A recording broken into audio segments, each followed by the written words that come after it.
The Travel Transformation Podcast is proud to be partnered with Give the Goodness Global, an amazing global outreach project helping families in need all over Southeast Asia and beyond. Please check them out at Instagram.com/Give the Goodness Global today.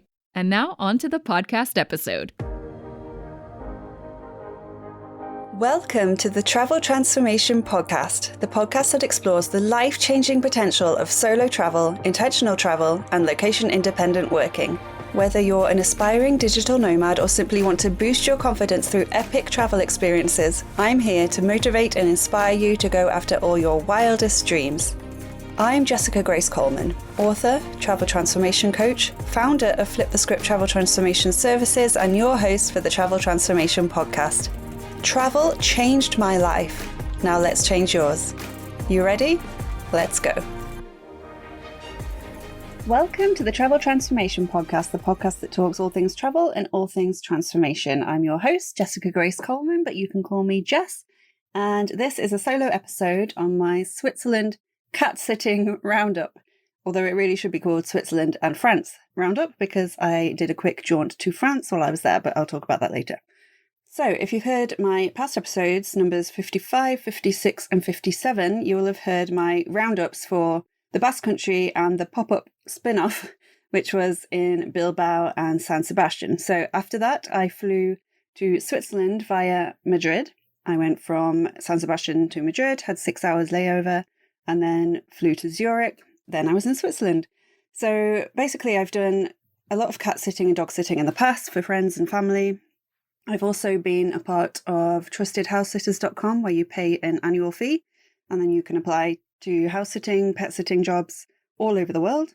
I did a couple of those as well pre-pandemic, and it's a really good site. But I think since COVID and since more remote workers and people can travel and work, it is a lot more competitive these days, but still worth doing.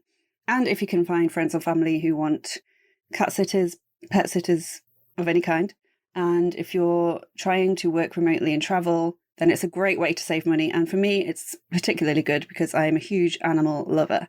So I did cat sitting for a lovely cat called Mr. B. He has a longer name, which is in Lithuanian, and I won't even attempt to pronounce it because I am terrible at that kind of stuff. But his owner, Evelina, told me it means little devil in Lithuanian. And he's a very lovely cat, pretty low maintenance actually, which is good when you also want to explore the area and you've got work to do and stuff like that. So yeah, my friend Lydia, I met her last year in the Basque Country pop-up co-living villa, which I went to again this year, though Lydia wasn't there this year. And Lydia last year got me in contact with her friend Evelina, who is from Lithuania but lives in Zurich. She thought we might have some stuff in common because we've both written books. We both have our own podcast. So I started talking to her on WhatsApp. And we actually went on each other's podcasts. Hers is called Footprints of an Expat, and I'm technically not an expat, but we talked about all kinds of travel and all that kind of stuff, my story and everything. So the link to that is on my media page on my website, traveltransformationcoach.com, where you can just search Footprints of an Expat in your podcast platform, wherever you listen to podcasts. And then she also came on my podcast quite early on, I think. Let me just check. Yes, it's number 18, interview with Footprints of an Expat host, Evelina Rimkut, if you want to look at that. So yeah, we got in touch with each other, went on each other's podcasts, and then she knew that I travel around, work remotely, so she asked if I would be interested in cat sitting for the month of June, more or less, when she was going away. And I immediately said yes, because I think I might have been to Switzerland as a child, drive through on the way to another country or something. I remember being in a car and looking out and seeing amazing little Swiss chalet type mountain villages. Maybe it was Austria or something. I don't know.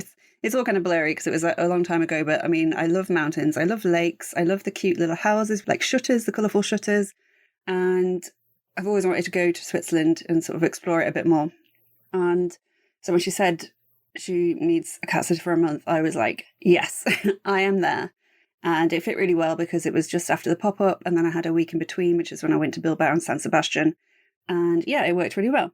So I flew to Zurich. It was sort of evening when I got there, so I stayed the night in an easy hotel in Zurich and basically just got in went shopping for a bit because I knew the next day was a Sunday and a lot of the grocery stores would be closed.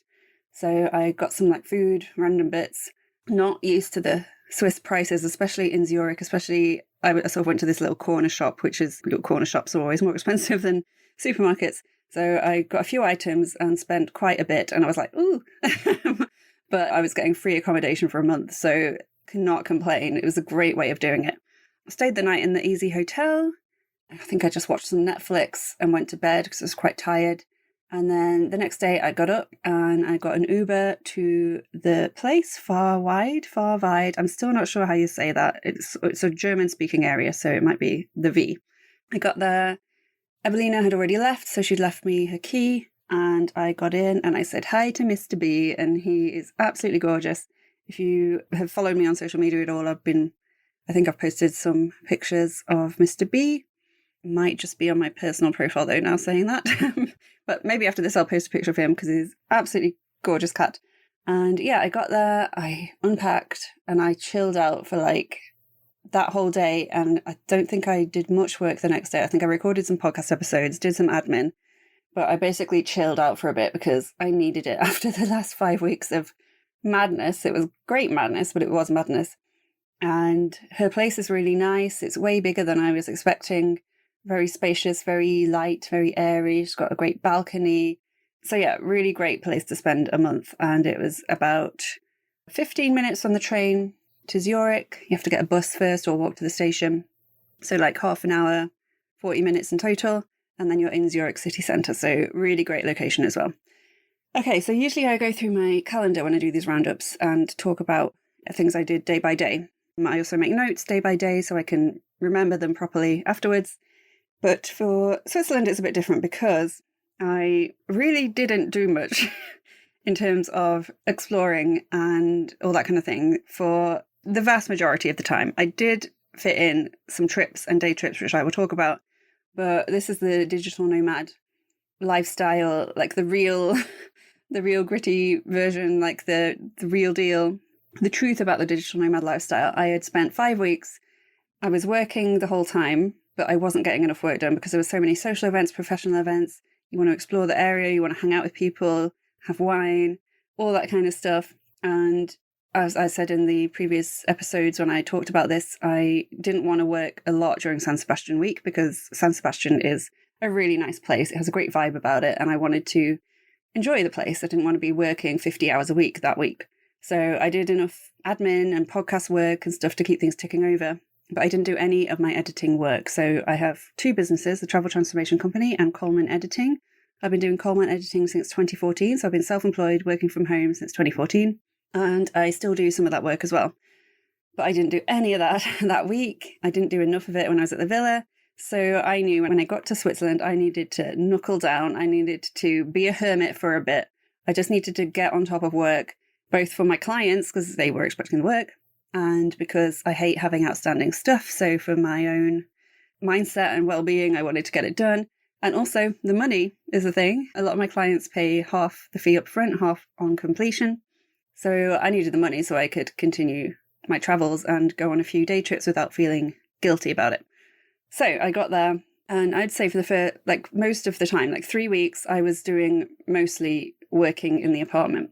I did leave for some stuff, which I will talk about, but this is the reality of digital nomad life. I spent about 3 weeks, including weekends, just doing as much work as I could. And I had 2 big projects that I wanted to get done while I was there, and I got them done. I did it. I set a goal. I talked about this in one of the emails I sent out, and you can sign up to my email list at traveltransformationcoach.com. But yeah, it's that, I think it's called Parkinson's law, where the amount of work you have to do, it will fill whatever time frame or deadline you give yourself to do it. So I talked about it in the email. I was doing editing 8,000 words a day of this guy's book, and it was 150,000 words. So it was a long one. And when you've got that to do, you sort of spread it out throughout the day, you get things done in between, and it takes all day. And I looked at how long it would take me to finish this thing, and it was going to be weeks and weeks and weeks beyond my Swiss trip. And I was like, oh God, I can't do that. I've got another project as well. I've got all my other stuff, podcasting, admin, other client work, contacting, all that stuff. And I was like, if this goes on for so long, it's going to be awful. And actually the work itself wasn't awful. It was, quite a fun book to edit, but I sort of redid everything. I looked at my diary, I looked at how many days I had, I looked at my other stuff I needed to do. I sort of basically doubled my word count. So instead of 8,000 words a day, I was going to strive for at least 15,000. And at first I thought, I'm mad, not going to be able to do this. Depending on the book, sometimes you can edit things quickly, sometimes it takes a lot longer. And I also had lots of other stuff to do, which took hours a day to do all that stuff. But I set myself a goal, 15,000 words a day, and I did it. I stuck to it no matter what. Even if I was still going at midnight, I was like, I'm going to get this done every day. I don't want it to roll over to the next day because that's a slippery slope. And yeah, in 3 weeks, I got that project done. I got my other project done, and I got everything else I needed to do done. So it was a bit of a hermit, but I knew that was coming. I planned for it, and I'm glad I got it done. But apart from that, what else did I do? So most of my trips out during that time, I have to say, were to the local Lidl, which was like the cheapest supermarket there. I'm going to talk about this a bit later, but the Swiss prices are interesting. Like some things are the same as what I would pay at home. Like I went for a drink, had a glass of Prosecco, and I was like, I think I'd pretty much pay the same for this back home. But then I went to the supermarket and like a cucumber was like 3 times the price. But then a bottle of rosé wine was like not much more than the cucumber, like the cheapest one. And I just couldn't get my head around the prices. But anyway, so I went to Lidl. My friend Sunny came to visit for some of it. Evelina told me that I could have friends. There was like 2 bedrooms. And my friend Sunny is constantly on the road. She doesn't have a base. She is a full-on 100% 12-month-a-year digital nomad. So she was in Europe anyway for her 90 Schengen days. After Brexit, I also get 90 Schengen days before I have to leave. And she came to visit for a bit. So she stayed with me in the apartment for a little bit. And one time we went to, there's like a local Irish pub. I love Irish pubs. I love all things Irish. And it's right next to Lidl. So we went there for some drinks. We went on ladies' night. So we got 10% off Prosecco. Yes. And I also went for a day trip to Lucerne with Sunny, which was amazing. Now, my memory is terrible, as I've mentioned before. So what I'm going to do is I'm going to go on my Facebook page and look at my albums, because I did one for like pretty much all my day trips and my little trips in between. So I have a Switzerland album. So yeah, it starts with it's got Mr. Bean there, a little jaunt around the neighbourhood. Actually, before I went to Lucerne, I met up with my friend Lydia, who got me in contact with Evelina. On one Saturday, I went with my friend Sunny, and we hung out with her friend Elizabeth as well. It was her friend's birthday party. He'd hired this house on the lake, on Zurich Lake. He was doing like a barbecue, there were drinks. Everyone was chilling out. It was really, really lovely day. Lovely lake. I love lakes. And yeah, we just ate, we drank. I dangled my feet in the lake, but it was a bit cold for me to go in, but some people did. So that was like a whole day. That was really nice. And we went around Zurich a bit before. Lydia showed us around the like financial district. And there's like one road with all the really, really fancy shops, like Chanel and all the designers and Tiffany's, I think. Like, yeah, very nice. And then we went to the lake, had a great time.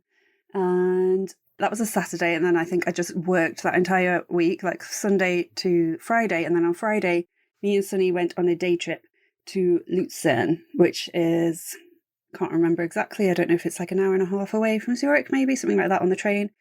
And it was beautiful. It's such a fairy tale place. There are like turrets everywhere. There's this like long old bridge. I think it's called the Chapel Bridge. I might get that wrong. And a covered bridge with like flowers lining it all along over the river. And it's just, yeah, kind of fairy tale place. All the bridges, the turrets, the rivers. It was so nice. So we got there, we went along the bridge. We sat down for, I think Sunny had some food. I had a beer. We'd taken a packed lunch as well because we figured it would be a lot cheaper that way. And yeah, we found this Rathaus brewery. And I think Rathaus means town hall or city hall in German. And they had their own beer that they brewed there on the premises. And I'm not a massive beer person. I'm more into cider, if anything. But it was really nice. And we sat right next to the river, right next to the bridge. It was a really nice sunny day. Absolutely gorgeous. We also did a little wander around the old town. And I really like the old town of Lucerne. It's got some great buildings and stuff. But on the buildings, a lot of them have like murals and paintings and all kinds of stuff going on. And there's like statues everywhere and cute fountains. And It's just really, really nice, has a nice vibe to it. We then got on the train again for a quick jaunt. We were thinking about going up Mount Pilatus. I think I'm saying that right. But we didn't realise quite how expensive it was. So we paid for the train, and then we realised it was like 80 francs, Swiss francs, to go up on this little train to the top of the mountain. And I was still waiting for my client money to come through at this point. I didn't feel I could really justify it. And there was, across the road from the entrance to the little, I don't know if it's called a funicular, like a little train that goes up the mountain, was a really, really nice area where you could sit right next to the lake. And it was like hills were surrounding it. It was so nice. Sunny sort of lay down next to the lake. I walked around for a bit, found like a bench in the shade because I don't do well in the sun. I just sat there for like a good couple of hours, just like chilling, looking at the lake. I wasn't listening to podcasts or music. I wasn't trying to work. I wasn't doing anything like that. I just kind of disengaged and just sat there and breathed. And I sort of joked afterwards that it was like introvert recharging station because I'd been so busy in Spain, in the co-living villa in San Sebastian in Bilbao. And then for the past week, and I think a few days before that, I've been flat out working.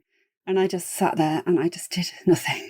And I just looked at the view. Well, I took some photos and videos, obviously, but that was so nice. And then I went for a little walk. It was sort of like this cute little path, tree-lined path, the hills in the distance. It was just absolutely gorgeous. And then we got the train back into Lucerne itself, looked around some shops. There's this big lion statue that we went to see. It had a bit of scaffolding around it and it didn't have the usual water, so it didn't look as majestic as usual, but it's really cool. It's actually really quite a big sculpture sort of carved into the rock face. I think it's just called the Lucerne lion, possibly. And we wandered around the old town again. And then we had dinner and some wine. I think I spent about 30 Swiss francs on Alpine macaroni and cheese, which I wouldn't usually spend that much money on macaroni and cheese, but it was very nice. Yeah, and then we had some ice cream, and then we sort of left as the sun was setting, and we took some pictures over the river, and it was just really, really nice. So that was the main day trip I did with my friend Sunny. She then left to go and help out at a new co-living a few hours away in Switzerland that they were currently doing up. So it's like a house, I think what used to be a hotel, they're renovating it. Alpinus co-living. I think it might actually be called Alpinus co-living, but we call it Alpinus because I'm not sure about that name otherwise.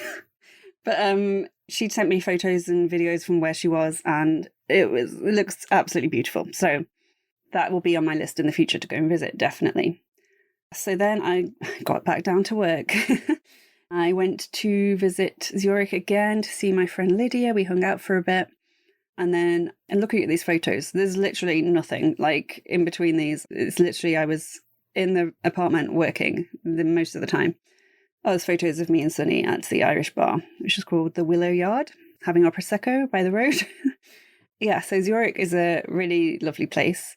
As I said, it's great location-wise to then visit other places. So once I'd got my 2 main projects done, Evelina was coming back for a couple of days in between trips, going somewhere else after that. So I took the opportunity to leave while there was someone looking after Mr. B. I mean, he's very independent anyway. But just knowing there was someone there made me feel better about leaving to go off for a few days. And yeah, I spent quite a while looking into this. I had originally booked a night nearby Interlaken. It was actually called Ringgenberg, this little village. And then I found out that Evelina was coming back for a couple of days. So I sort of had already booked that. It was non-refundable through booking.com. So I had to work around that. And there were already other places I want to go to. So I did a kind of really weird route. So I probably wouldn't recommend doing this route-wise, but this is what I ended up doing. Okay, so I started off in Zurich. I got up. I took the bus to Dietikon station, which was the nearby train station. I got the train to Zurich, and then I got the train to Bern, which was, I think, nearly 2 hours, something like that. And I'd seen pictures of Bern online. My friend Lydia had actually been there a few days before, so she had some recommendations for me to see. I only had a few hours there before I had to head on to Interlaken. But again, I'd taken a packed lunch, so I didn't need to sit down and eat anywhere. And I ate on the train, so that was like time saved, money saved. So when I got there, I just had a list of things I wanted to do, like the touristy things, some cute things I'd been told to go see. And I just like bashed them out one after the other. while still having time to like sit and enjoy the view and stuff. So I went to the river in Bern, looked out over the river. It's the most wonderful turquoise blue colour ever. Like, it is absolutely gorgeous. I could just like stand there and look at that view for hours. I looked in some shops. I looked at the famous clock tower. Bern is also where Einstein lived for, I think, 7 years. And I think it's where he came up with the theory of relativity. Is that Einstein? I'm having a moment where I'm second guessing myself now. There's the Einstein house. There was an Einstein souvenir shop with a rather terrifying life-size Einstein doll, like figure in the window, which kind of creeped me out, honestly. But yeah, very proud of their Einstein connections. They're also very proud of their bear connections. And I did look this up. I can't remember exactly, but it was something like the founder of Bern said he would, I don't know, the first animal he killed or something would be the mascot for the town. It was something like that. And he went out and killed a bear. So not very nice, but now they love bears. So there's bear stuff everywhere. I bought this little bear like brooch thing with like mountains on it. It's so cute. And they have randomly, kind of in the middle of the city, like about a 10-minute walk from the clock tower, they have this bear pit. And that sounds horrible, I know, but it's actually not a pit. It's a very nice garden next to the river, a very long, quite large enclosure for these bears. And you can just go, it's free, you can just wander along, it's right next to the beautiful blue river. And you just go and hang out and look at the bears. They have like a restaurant and a shop and stuff as well. And yeah, it was very random to see these bears in the middle of Bern, but also quite cool. Like, I like animals and they seem to have a nice life. It didn't seem like, you know, a small zoo enclosure or anything like that. I know it's kind of a controversial thing, the bear pit in general, but I think it looked like a really nice place to live and they seemed quite happy. So I went to see the bears, and then near the bears, about, I think, a 10-minute walk. Well, it took me about 15 minutes because it was all uphill, and I don't do well with hills. But at the top of this hill, you get a great view over the city, the river and everything, and there's the most beautiful rose garden. So I was sort of running out of time by this point. I wish I'd been able to spend more time there. It's basically like this free park where you can go, you can hang out, but you could work if you're a digital nomad, I guess. And it's just, there's beautiful roses everywhere. And I wandered around there for a bit, took some more pictures and videos, and then headed back. There's also a sort of statue of Einstein next to the bear park, bear pit, next to the river, and I got a picture with him. One of the bears was called Bjork, which I thought was quite cute. And then I had a little wander around, looked in a few shops, and then headed back to the train station. Sorry for the interruption, but I just have to tell you about Give the Goodness Global, an incredible global outreach project run by American veteran Cody Grannon. Cody is passionate about helping those in need all over the world, whether it's raising money for a specific family he's met while traveling in Southeast Asia, giving food and supplies to people who would otherwise go without, or simply donating his time to help wherever help is needed. Please check out Instagram.com/GiveTheGoodnessGlobal to find out more, to donate money to their current cause, or to buy Give the Goodness Global merch, all the profits of which go straight back to helping those in need. Plus, 10% of all profits from Jessica Grace Coleman's book, Intentional Travel Transformation, are donated to this brilliant cause. You can find out more about this at traveltransformationcoach.com/books. So remember, be kind and give the goodness always. Thank you. And now back to the Travel Transformation Podcast. My next stop was Ringgenberg, but I had to go via Interlaken Ost, which is Interlaken East. There's also Interlaken West. So these are the two lakes. There's Lake Brienz and Lake Thun, I think. I'm going to have to check this because I could be giving you false information. But in German, it's also like Brienzer See, I think, and Thun See or something. So I got a bit confused. But yeah, so one of my friends, I mean, I love lakes, so Interlaken was on my radar anyway. But when I posted a thing on social media, one of my friends, my actually best friend from primary school, Liz, she said, go to Interlaken, you'll love it. And I was like, okay, I have to go now. So I looked on booking.com. A lot of the places in Interlaken itself were pricey, as you would expect. But I managed to find this absolute gem in a place called Ringgenberg. So it was like a 3 to 4 minute train ride from Interlaken Ost, although the trains were only once an hour, so keep that in mind. And it's this tiny village. I think it has one restaurant, no shops. I wandered around for a bit, but there really wasn't anything there. But that doesn't matter because I stayed at Hotel Brienz See, I think. I'm going to have to check this as well. And it was right on the water. And the water, Hotel Brienz. And the water was the same kind of turquoise blue as the river in Bern. I think it's from minerals in the mountains. That's what my dad told me. And it was absolutely gorgeous. I got a single room, very small, thin, narrow, single bed, but it, had the bathroom and everything, had a fridge, had everything I needed. Then it had the balcony. And again, quite a small balcony, but it was just me. Had a table, a chair, so I could set up my laptop there, get some work done. And the view was incredible. I think I put this on my Instagram as well. Let me just check so I'm not giving you fake news. So I put a picture of this on my Instagram of my laptop on the table with a little bottle of rosé wine and a Toblerone, because when in Switzerland. And it was looking out over this lake, and oh my God, it was so nice. So I still had my packed lunch by this time. I'd packed a load of stuff, so I had enough food. I didn't need to go to the restaurant for dinner. I couldn't go to a shop unless I went back to Interlaken. So I just sat there. I got some work done. I needed to do some podcast work, some admin. Then I put my laptop away. I got my phone, put some music on. I put headphones on because you were right next to other balconies, but they had big wooden barriers, so you couldn't see anyone. You could just hear them. It was quite funny. I heard this American guy on the phone, and he was like, "Hi, Mom." And then I heard him say, "Oh, sorry. I didn't realize you were in the bathroom. Yeah, sorry about FaceTiming you." And then he was like, "I'll call you back in 10 minutes. It's quite funny. Anyway, yeah, I just sat there listening to music, drinking the rosé, looking out and just like thinking about stuff, and even not thinking about stuff, just enjoying the music, enjoying the view. And I did that pretty much all afternoon and evening. I did take a little walk around. Like I said, there wasn't much there.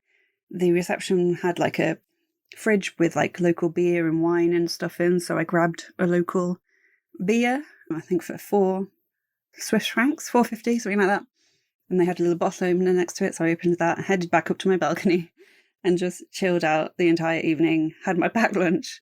And I think that was just one of my favourite moments. I was just chilling, looking at the view, amazing balcony. This hotel room was £83 and I booked it like 2 days before, so very last minute. And I think for that view, it was absolute bargain. And that was on booking.com. Hotel Brienz.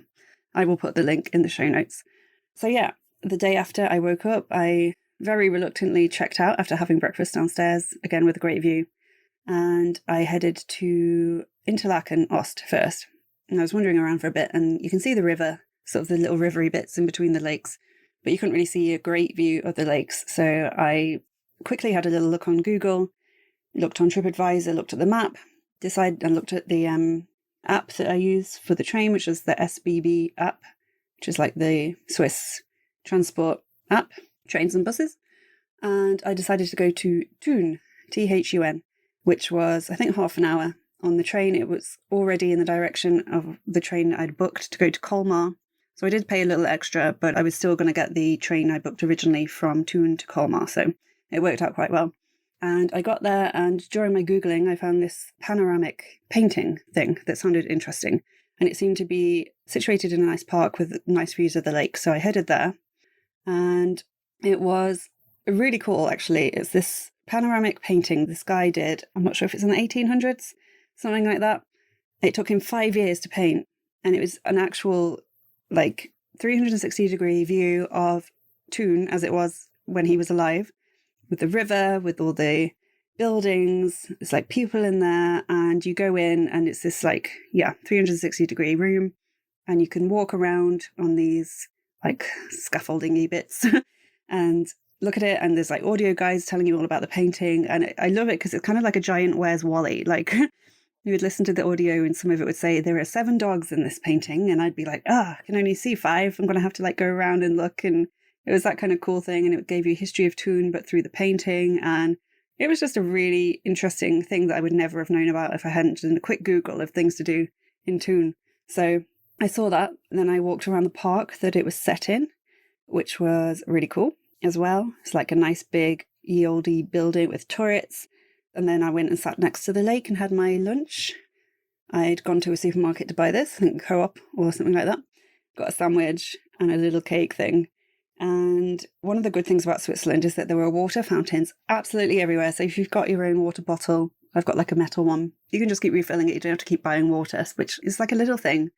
But I found it really, just really good. When I went to France for the couple of days, there were no water fountains anywhere. And I was like, I've got to keep buying water.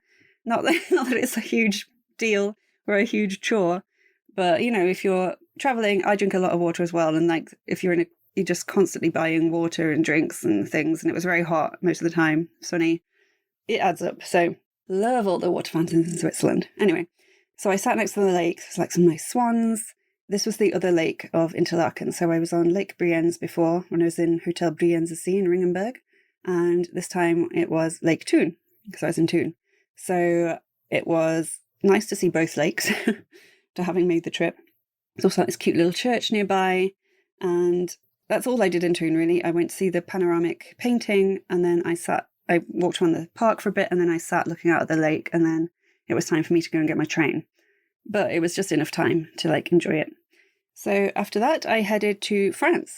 So this was going via Basel, which is on my list to look at on the way back. But there I just got a connection. So I went from Thun to Basel, which I think might have been an hour and a half, something like that. And then I got straight on a train to Colmar, France.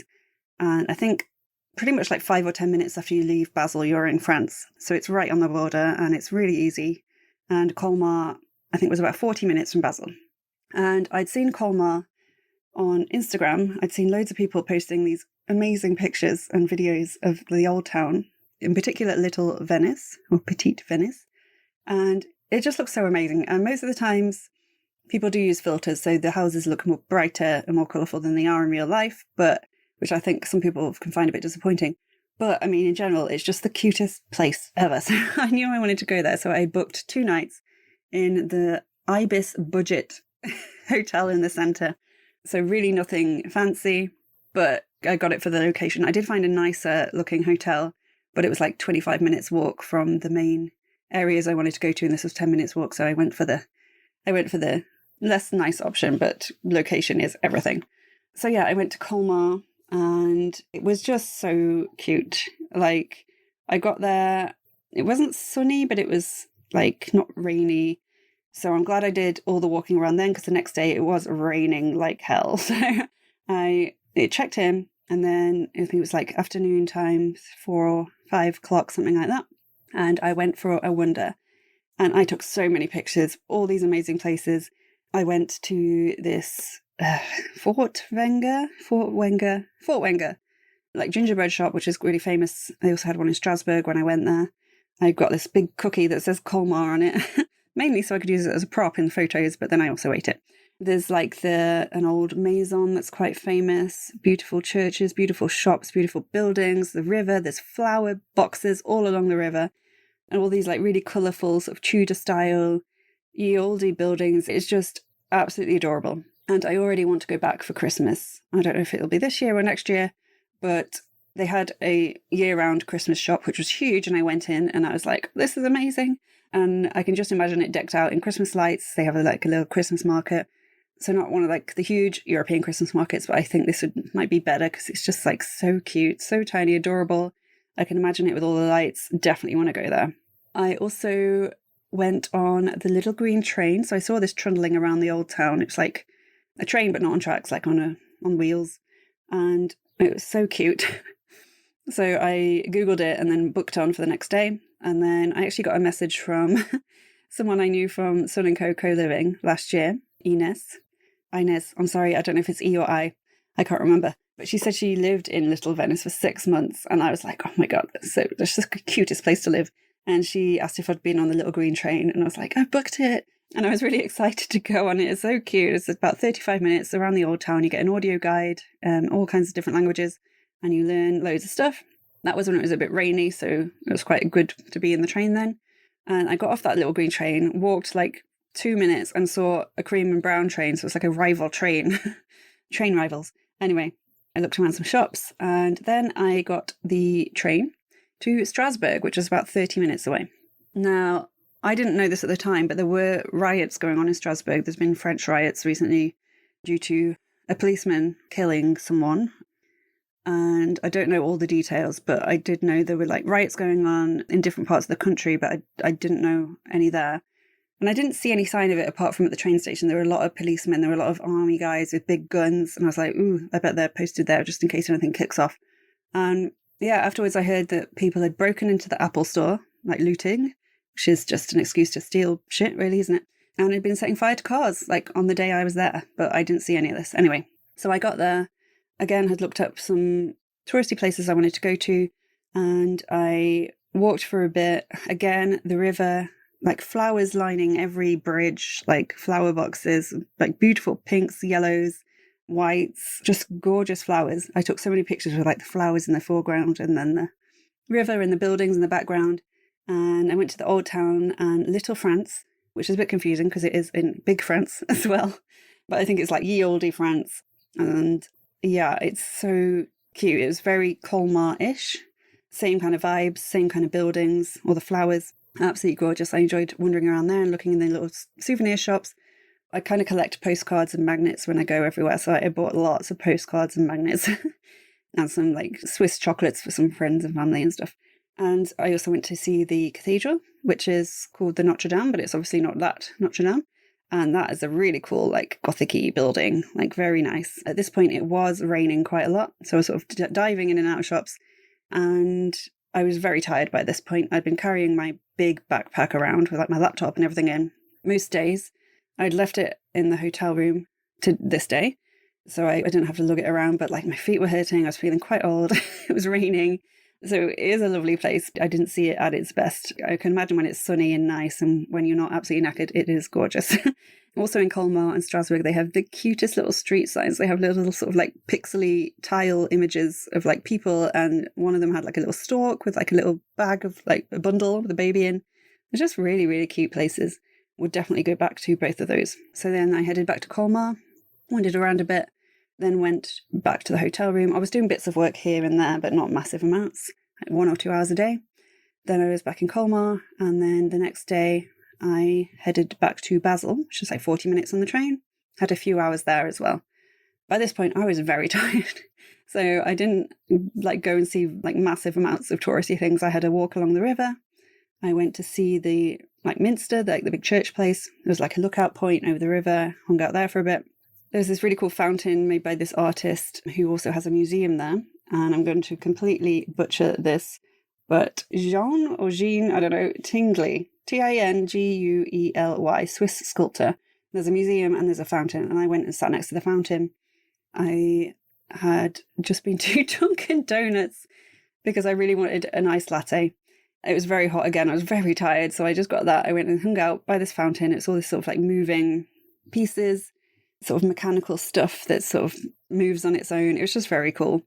I also went to see the Rock and Roll Wall, which was this big wall that's got this like amazing mural of all kinds of rock and roll people, like Nirvana, the Beatles, Amy Winehouse is on there, Queen, Freddie Mercury, Ziggy Stardust, like David Bowie, Ozzy, Bob Marley, Michael Jackson. There's just like a lot of people there, and it's a really cool mural. So I took some pictures and videos of that.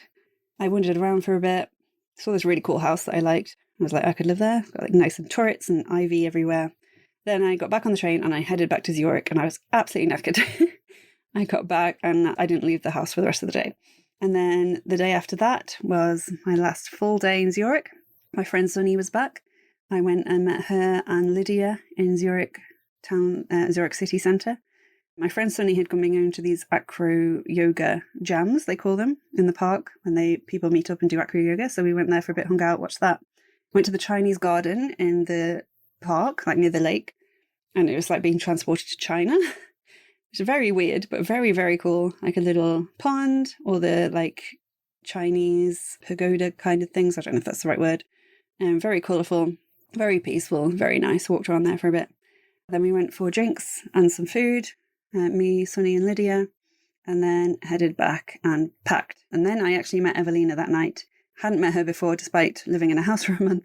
So it was really nice to meet her, but me and Sunny were basically just packing until quite late, and then went to bed, and then got up at 4 a.m. to get picked up at 5 by our taxi airport pickup to take us both to the airport. I was flying back to the UK, and Sunny was flying on to Bulgaria to go to Burgers co-living. And that was my end of my trip. I got on the plane, direct flight from Zurich to Birmingham. So that was pretty good. Just over an hour and a half, actually. And they gave you cute little Swiss chocolates on the plane, which was very appreciated.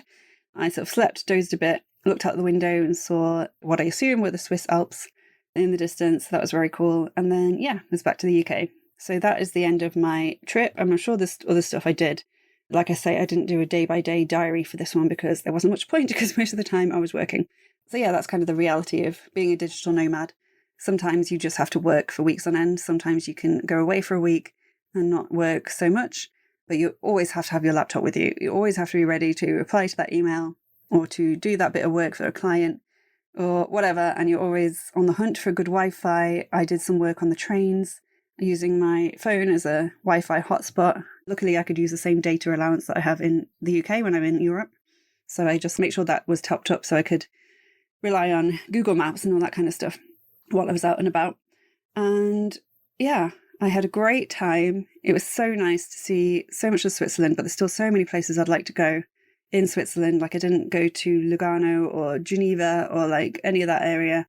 There's still so many places to visit, all the cute little alpine mountain villages I'd love to go to. I'd love to see more of the lakes.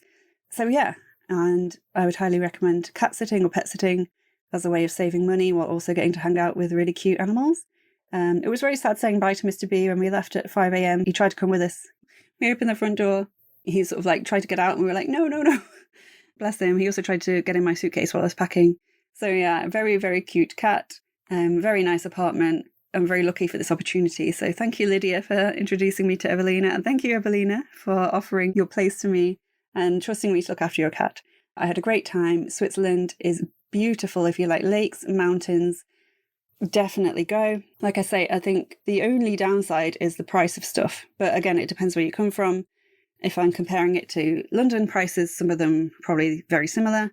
Although I did look it up and one website said that Zurich was like 55% more expensive than London or something.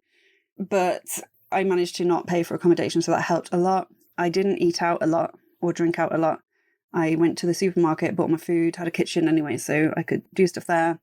So I saved money that way.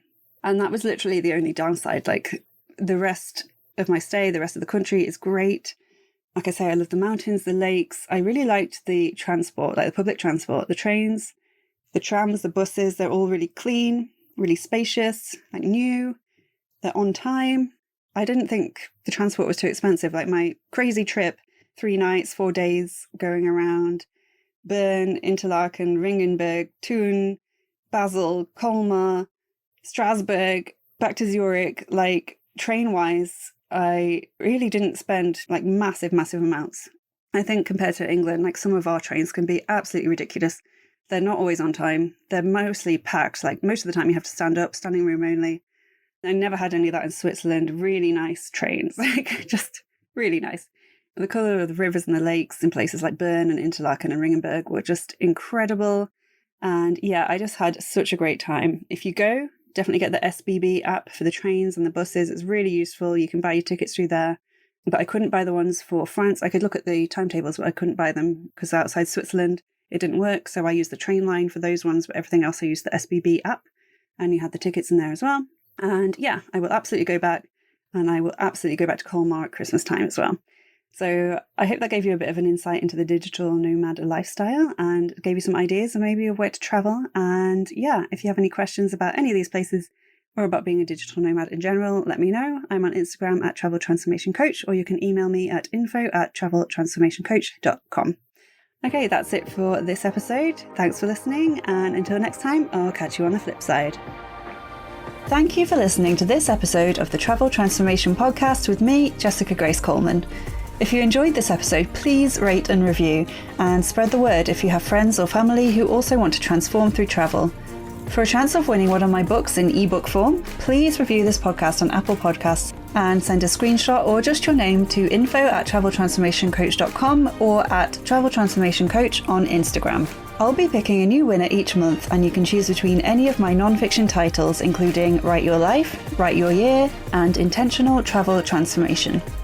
You can find out more about me at traveltransformationcoach.com, where you can also get your free travel transformation guide. And until next time, I'll catch you on the flip side. Bye.